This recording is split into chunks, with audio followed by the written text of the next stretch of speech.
Praise the lord అండి. దేవుని దయ వల్ల మీరందరూ క్షేమంగా ఉన్నారని ఆశిస్తున్నాను. ఇప్పటి వరకు మనం మత్తయి సువార్త 24వ అధ్యాయం వరకు చదువుకున్నాం కదండి. ఇవాళ మత్తయి సువార్త 25వ అధ్యాయము కొన్ని వచనాలు చదువుకునే ముందు ఒక చిన్న ప్రేయర్ చేసుకుందామండి. మహాపరిశుద్ధుడైన యేసయ్య నీకు వందనాలు తండ్రి. నాయన యేసయ్య ఇంతవరకు మమ్మల్ని సజీవ లెక్కలు పెట్టి దేవా మీ గురించి మాట్లాడుకునే అవకాశం ఇచ్చినందుకు నీకు వందనాలు యేసయ్య. నేను ఇప్పుడు మీ గురించి మాట్లాడుకోబోతుండగా ఎక్కడ ఏ తప్పు మాట్లాడకుండా యేసు నామములో నా నోటికి మీ అగ్ని కంచె కావలుండును గాక. ఆమేన్. యేసు నామములో మా అందరికీ నీ వాక్యాన్ని అర్థం చేసుకునే కృప కలుగును గాక. ఆమేన్. యేసు నామములో అడుగుచున్నాం తండ్రి. ఆమేన్. ఇప్పటివరకు మనం తెలుసుకున్నాం కదండి. యేసయ్య ఆయన యొక్క రెండవ రాకడ గురించి మనకి ఎక్స్ప్లెయిన్ చేశారు కదండి. ఇంకా యేసయ్య పరలోక రాజ్యం గురించి మనకి ఏమని ఎక్స్ప్లెయిన్ చేస్తున్నారో మనం చూద్దామండి. మత్తయి సువార్త 25వ అధ్యాయము 1వ వచనం నుంచి. పరలోక రాజ్యము తమ దివిటీలు పట్టుకుని పెండ్లి కుమారుని ఎదుర్కొనుటకు బయలుదేరిన 10 మంది కన్యకలను పోలి ఉన్నది.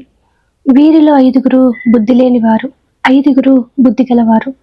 బుద్ధి లేనివారు తమ దివిటీలు పట్టుకుని తమతో కూడా నూనె తీసుకుని పోలేదు.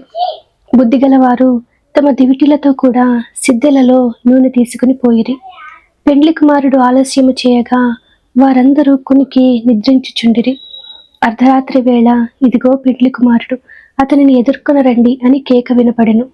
అప్పుడు ఆ కన్యకలందరూ లేచి తమ దివిటీలను చక్కపరచిరి. కానీ బుద్ధి లేని ఆ కన్యకలు, మా దివిటీలు ఆరిపోవుచున్నవి కనుక మీ నూనెలో కొంచెము మాకియ్యుడని బుద్ధిగల వారిని అడిగిరి.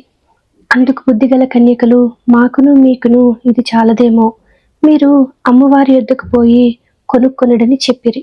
వారు కొనబోవుచుండగా పెండ్లి కుమారుడు వచ్చెను. అప్పుడు సిద్ధపడి ఉన్నవారు అతనితో కూడా పెండ్లి విందుకు లోపలికి పోయిరి. అంతటా తలుపు వేయబడెను.